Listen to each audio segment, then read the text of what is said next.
여러분 반갑습니다. 지역자치연구소의 최용승이고요. 오늘은 다시 할게요. 네, 그,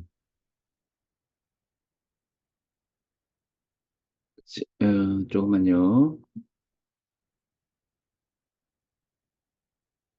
지역자치연구소 최용승이고요. 오늘은 포스트 민주주의 시기에 민주주의 위기에 대해서 먼저 좀 말씀드리도록 하겠습니다. 지금이 이제 포스트 민주주의 시대라는데 왜 민주주의가 위기인지 먼저 신자유주의적 가두제화가 심화되고 있다 이런 차원에서 좀 얘기를 하도록 하겠습니다. 우리가 후쿠야마가 이제 역사의 종말에서 민주주의가 이제 대세가 될 것이다 이렇게 했는데 제 3세계가 아니고 1세기도 지금 민주주의가 위험한 시대가 됐죠. 그래서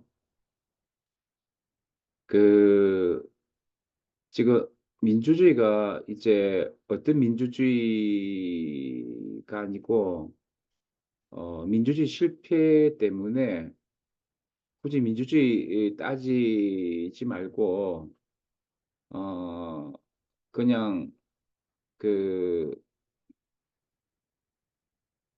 그냥 잘 살게만 해달라는 이런 어떤 오파 포퓰리즘이랄까 이런 것도 있고 혐오와 차별에 상관없다는 이런 식의 막 나가는 그런 시대입니다. 민주주의가 굉장히 지금 왜곡된 시대인데 전체적으로 이런 게 있습니다. 어떤 신자유주의가 강화되면서 개개인의 생명과 사직 존엄성이 아니라 자유를 누리는 정도가 사적 소유권과 부의 규모, 개별 지불 능력에 따라 결정되는 소유적 개의주의가 강화되고 있다. 그러니까 원래 자유정치철학의 아버지인 로크를 좀 강화한 그 채소 국가가 정의롭다는 그 노직류의 이렇게 자유지상주의 소유적 개인주의가 굉장히 이제 심화된 형태라는 거죠, 지금. 그래서 어 이런 시대에서 지금 이제 우리가 민주주의라는 것이 어떤 공동체주의자들이 얘기하는 것처럼 상호 구조적인 그래서 우리가 어떤 그 공공성과 공동성을 추구하는 그런 민주주의가 아니고 신자유주의적 헤게모니가 강화되면서 어, 경제적 자유주의가 정치 자유를 식민화해버리는 그러니까 이제 우리 옛날에 뭐 경제민주가 있었지만 이미 그는 이제 막 많이 물러가고 정치적 자유주의가 극단화하는 형태 그러니까 아 그러니까 외국적으로 극단된 그 노직류의 그 자주상주의가 강화되면서 경제적 자유주의가 일반적인 정치 자유주의, 뭐 롤스의 뭐 평등적 자유주의 이런 것들은 다 깨지고 경제 자유주의가 신자유주의 형태로 굉장히 강화되는 그런 시대라는 거죠. 지금 그러다 보니까 탈정치화가 이루어지고 있어요. 탈정치화. 탈정치화가 이루어지면서 좌우 경계가 흐릿한 신자유주의 중도 합의가 강화되고 있다. 자, 이건 무슨 말이냐 하면은 그 기성 그 보수 양당 정당의 중도 합의 수준으로 정치 공간과 민주의 의사결정이 제한된다는 거야. 그러니까 사실은 이제 좌파들이 굉장히 사실 보수화됐다고 얘기할 수 있어요. 그러니까 미국 같으면은 이제 상인 우파 금융자본 축적에 함몰된 그 보수파뿐 아니라 브라만 토마 피케티가 말한 브라만 좌파도 사실은 한 40년 동안 그 불평등 양극화를 그냥 용인해 줬는데, 그러니까 약간 미국의 그 브라만 좌파들도 약간 좀 보수화됐고, 또 프랑스나 영국의 그 이제 진보당도 굉장히 보수화됐죠. 그래서 전체적으로 우리나라도 마찬가지입니다. 우리나라도 원래 이제 진보가 없을 거예요. 그런데 이제 어떤 그 정치 공간에서 굉장히 이제 보수 지향적인 양당이 이제 체제 속에서 어떤 약간 진보적인 이런 사회운동 의제가 정치 공간에서 많이 배제되는 거예요. 그래서 이 탈정치란 뭐 물론 그런 것도 있어요. 정치적 혐오 이런 것도 있지만 좌우의 경계가 흐릿해지고 이제 사실은 이제 진보 쪽이 많이 약화되니까 또 다양한 민주적 경합 공간 축소되면서 또 대표성이 대표하는 집단과 이해관계 또한 축소되면서 대중의 선택지는 이제 보수 양당 체계 속에서 결과적으로 어 결정될 수밖에 없는 민주주의 후퇴 현상이 있다는 거죠. 그리고 한국에서도 현재 정당법과 선거법이 양당제를 고쳐가고 있고 다양한 정치 대표성에 의해 진출하지 않고 있죠. 우리나라도 지금 사실은 진보 정당들이 다 무너진 거죠. 그리고 정치적 선택과 참여 수준이 매우 낮아지고 있죠. 네. 그래서 또 이런 게 있고요. 또 주권적 대응령의 위기가 있어요. 그러니까 국내 정치 공간 굉장히 보수화되고요. 그대 양당들 다 보수적인 정당들이 되고, 또 어떤 게 있냐면 정치 공간과 힘이 보수 양당의 중도적 합의 수준으로 제한될 뿐만 아니고 세계화 속에서 주권적 대응이 약화된 거죠. 그러니까 그 금융의 세계화 속에서 이거 제국의 힘을 갖고 있는 금융 자본 이런 데 대해서 우리가 제대로 대응하지 못한다는 거죠. 즉, 다양한 전 세계 신자유 흐름을 주도하는 초국적 금융 자본주의 세력에 우리가 잘 대응하지 못하는 거죠. 예를 들어서 한국의 IMF 구조조정 프로그램 수행을 의미하죠. 또 한미 FTA 체결, 미국 통화, 금리 정책에 따른 경제적 충격, 또 글로벌 군산 복합적 압력에 의한 참전, 무기 거래 같은 반평화적 태도를 강제한 명령을 정부가 수동적으로 수용하게 되는 거죠. 그래서 사실은 이 어떤 주도권 대응이 약해지는 거죠. 그 다음에 이런 것도 있습니다. 그 다음에 이런 것도 있어요. 뭐냐 하면은, 가두제화가 심화된다는 거죠. 지금 이제 가두제화 심화돼 가지고, 그러니까 그 신자유주의의 세계화 속에서 뭐냐면 정당들이 좀 보수화되고요. 보수 양당 체계 속에서 그 다음에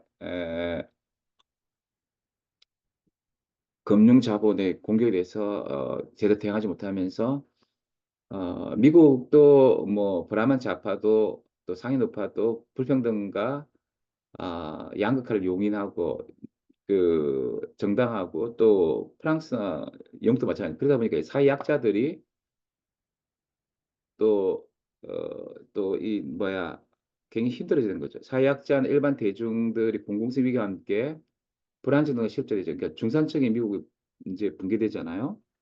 우리나라도 좀 약해지고 그래서 불안정 노동자 실업자 되거나 빠져나올 수 부재 상태에 가하면서 정치를 주도하는 것은 말할 것도 없고 정치 참여 기회조차 갖지 못하게 된다는 거야. 결국 그 상대적으로 부를 축적하고 사회적으로 특권적 지위가 점점 엘리트들에 의해서 정치가 점점 가두화되죠. 그러니까 에, 이제 미국 같은 금융 자본을 축적한 그 상인 우파들 또 브라만 좌파들도 굉장히 학력 자본과 지식 자본해서 자기 아이들들 이제 그 아이비리그 보내고 하여튼 이런 어떤 그 브라만 좌파나 상인 우파들에서 가두되는 거죠. 오늘날 포스트 민주주의 차원에서 나타난 가두 제안은 인민의 통치란 민주주의의 전제 조건인 인민의 정치적 주체와 민주공화국의 정수인 인민주권을 사실상 무력화한 것이다. 따라서 이것은 사람들이 자신의 공통세계를 스스로 만들어갈 힘도 이 공통세계를 공적으로 향유하고 즐길 만한 여력이 없게 한다는 거죠. 결국 과두제화된 인민은 정치의 주체가 아니고 치안의 대상, 랑시에라만 치안의 대상이거나 정당 정치, 특별히 이제 전 지구적인 양당 정치가 강화된 곳에서는 정당 정치 희생양이 되는 거죠. 그 사회 약자들이 이 정치 가지에서 정당 정치 희생양이 된다는 거죠. 특별히 전 지구적으로 볼 때 보수 정당이 계속적으로 힘을 갖게 됩니다. 우리나라 마찬가지고 국힘이나 민주당 같은 보수 정당이 굉장히 독점하는 정치를 갖고 되면서 어 저는 이제 뭐냐면은 저 미국 민주당이 보수 정당이 생각해요. 기본적으로 됐다 생각해요. 공화당뿐만 아니고 그래서 사회 경제 불평등 확산, 경제 침체, 소위 진보 정당 정치 세력이 계속 안 되니까 정치가 안 되니까 우리나라 지금 다 망했잖아요. 내부 분열 및 노동사회 운동의 지지 기반이 약화되고 계속되는 선거 패배에 따른 누적적 정치적, 심리적, 경제적 피로감이 맞물리면서 회복 달성이 떨어지는 거죠. 그렇죠? 그래서 보수 정당이 지배하는 제도 정치 공간에 들어가 새로운 정치 세력이 등장하기 어려운 상황이 됐다. 예, 보수 정당이 지배하는 정치 공간에 들어갈 새로운 정치 세력이 등장하기 어려운 상황이 됐다. 이게 프랑스나 영국이나 우리 미국이나 한국 마찬가지입니다. 그러면서 신자유주의 규범이 굉장히 강화됩니다. 지금 이제 가두제를 구축하는 보수 정당이 굉장히 강화되죠. 우리나라. 그 다음에 독일은 조금 약한, 프랑스 약하죠. 우리나라, 미국 좀 세죠. 그러면서 이 신자유주의 규범이 굉장히 강화되죠. 근데 우리나라 같으면 뭐 국힘이나 민주당이나 다 기본적으로 글로벌 스탠다드로서의 신자유 규범, 탈규제 기반 시장 개방, 노동 유연화, 공공서비스 민영화 등을 중요한 정책으로 삼고 있죠. 또 주목할 것은 이제 이 신자유 규범 체계에서 어떤 능력주의로 자기 개발을 잘하는 사람들이 대개 다 수도권에 있다는 거야. 그러니까 그 국힘이나 민주당이나 사실상 그 이렇게 권력 독점하고 있는 국회의원 수 육사 출신 서울대 연세대 고대 성균관대 이대 출신들이 거의 가반에 가까운 갖고 있고 명문대의 정치 권력을 갖고 있고 또 이들은 이제 사교육비와 좋은 학군을 감당할 수 있는 지불 능력을 갖고 있다는 거죠. 그래서 한 이런 이들이 정치 주체가 된다는 거예요. 선거 출마 막대한 경쟁이 될 수 있는 이런 어떤 사람들이 정치 주체가 된 거죠. 그래서 이렇게 되다 보니까 그 정치 참여의 기회가 굉장히 불평등해지는데 이런 모든 요소들이 사실은 신자유주의 규범 속에서 한국의 정치 가두제화를 굉장히 야기시킨다는 거죠. 네.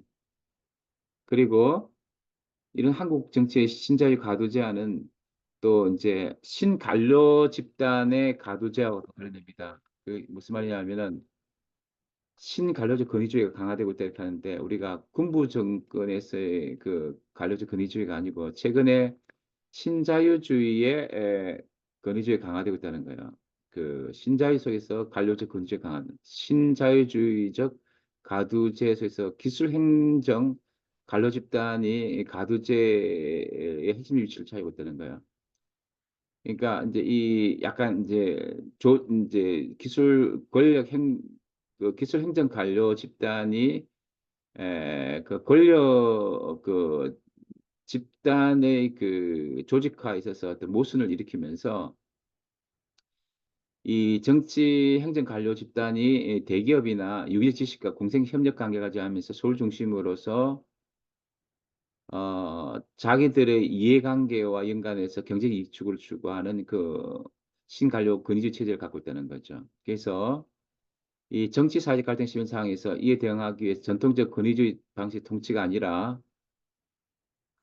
산업화와 함께 고도화된 기술 관료 집단이 이제 당신 군부였는데 이제 지금은 이제 이런 어떤 유식 지식인과 또 대기업과 이렇게 공생관계 속에서 상대적으로 지식과 기술 우위성을 바탕으로 대중을 통치하고 있다는 거죠. 그래서 그다음에 또 어떤 이제 과도 제한 문제가 있냐면은 어, 카르텔 넘어서 유기적으로 결합된 엘리트 집단에 의해서 정치가 독점된다는 거죠. 한국 정치의 가도 제한은 신관료주의 권위 차원에서 파악할 수 있는데 그러면서도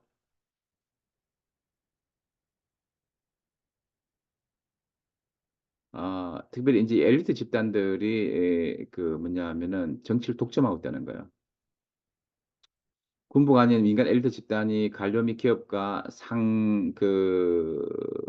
동맹을 갖고 있고, 이들이 보수 양당 구조 속에서 공동의 경제적 기반을 공유하면서 무엇보다 개인 간 경쟁, 성과, 능력주의 등 신자유주의 자기 개발과 소비문에 기초한 통치 방식 통해서 어떤 정치를 독점하고 있다는 거죠. 그래서 그러면서 또 정치의 사유가 있습니다. 정치의 사유와. 예. 보수 정당 세력에게 특권적 지위를 부여하면서 새로운 정당 또는 정치 세력의 제도권 진출을 대단히 어렵게 하는 현행 한국 정당법과 선거법의 경우처럼 교회도 사유되지만 이게 뭐냐면은 정치가 사유되죠. 가두제한은 현재 한국 대의제 정치가 공공성에서 보이고 들리는 다양한 사람 대표 제안하는 시도보다는 정치형에서 배제하면서 공적 영역의 다양성과 차이의 범위를 최소화하고 동시에 정치 권력의 재생산의 불확실성을 또한 줄여나갔다고 할 수 있습니다. 한국 정치의 가두 세력이 정치를 점차 사유하는 것이죠. 주로 적대적인 진영들을 위한 반대 세력의 혐오의 대상과 주요 정치적 광적 팬덤 이런 것도 있는데요. 정치 양극화도 있는데 그러면서 되게 이제 그, 이제 정치 지도자를 중심으로 해가지고 그 지도자 혹은 집단에 대한 비판의 교체 가능성을 인정하지 않아서 팬덤 문화 속에서 지도자에 대한 지지 여부가 굉장히 중요한 정치 사항에 대한 비판적 판단보다 우선시 되면서 하여튼 이렇게 정치가 이렇게 사유되는 거예요. 그러니까 지도자 외부로부터 정치적 공격받지 못하도록 방어하면서 지도를 중심으로 정치 공간을 이렇게 만들어가는 정치의 사유화가 또 일어나는 거예요. 예. 그렇게 하면서 결국은 뭐냐면 또 국가의 사유가 되는 거죠. 국가도 충분히 기나 좋은 엄마 역할, 아빠 역할을 하는 게 아니라 점점 이제 시장으로의 작은 국가가 되는 거죠. 어, 그래서 공공의료, 공공주택, 공공교통, 에너지 등 누구나 양도 매각 불가하는 것을 마치 소유가 가지고 있는 매각이라는 민영화에 대한 일방적 추진을 갖고 있죠. 윤석열 정부는 새로운 경제 정책 방향을 발표하면서 2022년도에 경제 운용의 주요 기조로 자유로시장 경제에 기반한 경제 운용으로 제시했죠. 이 발표에는 윤석열 정부가 공공연금 개혁, 긴축재정, 기조 확립, 강도 높은 공공기관 어, 어, 영리화 추진을 위한 서비스 산업 발전 기본법 등 포함되어 있으며 이외에도 윤석열 정부는 민간 병원 지원을 통한 공공의료 영역의 민간 이월, 사회 서비스의 민간 주도 확대를 비롯한 전력, 철도, 언론 민영화 의지를 밝혀왔죠. 그래서 굉장히 국가 사유화가 진행된다는 거죠. 네. 그래서 지금 이게 일이 다 보니까 굉장히 이제 이런 상황에서 사회학자도 힘든 거죠. 그래서 그러니까 이렇게 정치가 가두화되고 민주주의 왜곡되고 사회화되니까 어떤 문제가 일어나냐면은 그 이제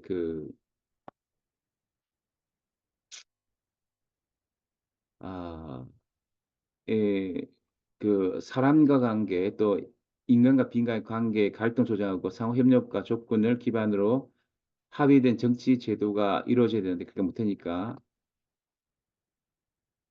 정말 시민들의 삶이 왜곡되고 그 기반이 약해져 사라지고 만대 만인 투쟁이라는 오징어 게임의 양육강식의 세계로 적나라하게 방송 그러니까 겉으로 형식적인 어떤 평등의 기회가 있죠. 그런데 그 게임 방식이 빚 많은 사람들 빚쟁이들이 이제 싸움하는 거예요. 근데 겉으로는 공정 같지만 처절하게 싸움하는 거죠. 예. 그러면서 이 오징어 게임의 양육 강식의 세계로 적나라하게 방치되면서 사회가 점차 반지성주의, 혐오, 차별, 폭력 등 불안하고 위험한 상태에 빠지는 거죠. 그래서 또 이 시민사회 반대편의 정치가 사회화될수록 기후위기, 불평등, 포스트 민주주의 같은 공공성을 위협하는 징후들은 더욱 심해지고 있고 이에 따라 공동체와 개인의 신체 모두 안전을 더욱 심각하게 위협받게 되는 또 이런 어떤 이제 사회가 되는 거죠. 또 최근 정부가 우선순위로 주장하는 재정 건전성 확보란 뭐냐 하면 사실은 국가가 건전한 재정 상태를 위해서 팬데믹 시기를 지나면서 더욱 살기 힘들어진 취약계층, 영세 자영업자, 노인, 장애인, 비정규 노동자, 실업자, 여러 사람, 소자, 약자, 소위 명문대 혹은 대학을 나오지 못한 청년, 입시 경쟁에 시달리는 아동, 청년, 각종 재난같이 피해자들을 위한 시급한 지원, 보호와 안전대책을 마련해야 되는데 국가의 건강 유지에 걸림돌이 될 뿐이라는 인식을 하면서 굉장히 왜곡된 정치를 하고 있는 거죠. 자, 그래서 지금 우리나라가 굉장히 위험한 상황에 있다는 것을 제가 이렇게 말씀을 드렸습니다. 대안을 말씀드리기 전에 다시 이제 우리가 한번 보면 이런 양상이 있는 거죠. 네, 지금 포스트 민주 시대 민주주의 굉장히 위기다. 네, 그리고 지금 그 굉장히 보수화됐다. 그 탈정치됐다. 그래서 좌우 경계 흐릿한 신자유주의적 중도 합의가 있고 또 그러면서 정치가 가두자되고 사회학자들이 너무 살기 힘들고 보수정당이 독점한 정치 속에서 신자유주의 규범이 굉장히 힘을 뻗치고 있고 또 관료들이 굉장히 이제 힘을 갖게 되면서 가두제에 함께하고 또 카르텔 넘어서 유기적 협된 어떤 엘리트 집단의 정치가 굉장히 심화되고 있다. 그러면서 정치가 사유화되고 어떤 정치 지도자들의 사유가 되고 또 국가도 사유화되고 모든 부분이 민영화되면서 국가 충분히 그런 엄마 역할을 하지 못하면서 시민사회 사회학자들은 야만화되고 시민사회 야만화되면서 각자 도생에 반지성주의 정치가 횡행하면서 지금 우리나라의 민주주의가 굉장히 위기 상황에 있다는 거, 예, 이런 이제 얘기를 제가 좀 했습니다. 네. 그래서 우리나라가 포스트 민주주의 시대라는 거죠. 포스트 민주주의 시대. 그래서 그 민주주의 위기이고 사회학자들 살기 힘들고 너무나 또 정치는 가두제돼 있고 경제에서 이제 정치 식멸되고 정치 자체가 그대 양당제에서 어떤 그 가두제된 이런 어떤 위험한 상황인 것을 말씀드렸습니다. 네, 지금까지 지역자치연구소 최용성이었습니다. 네, 감사합니다.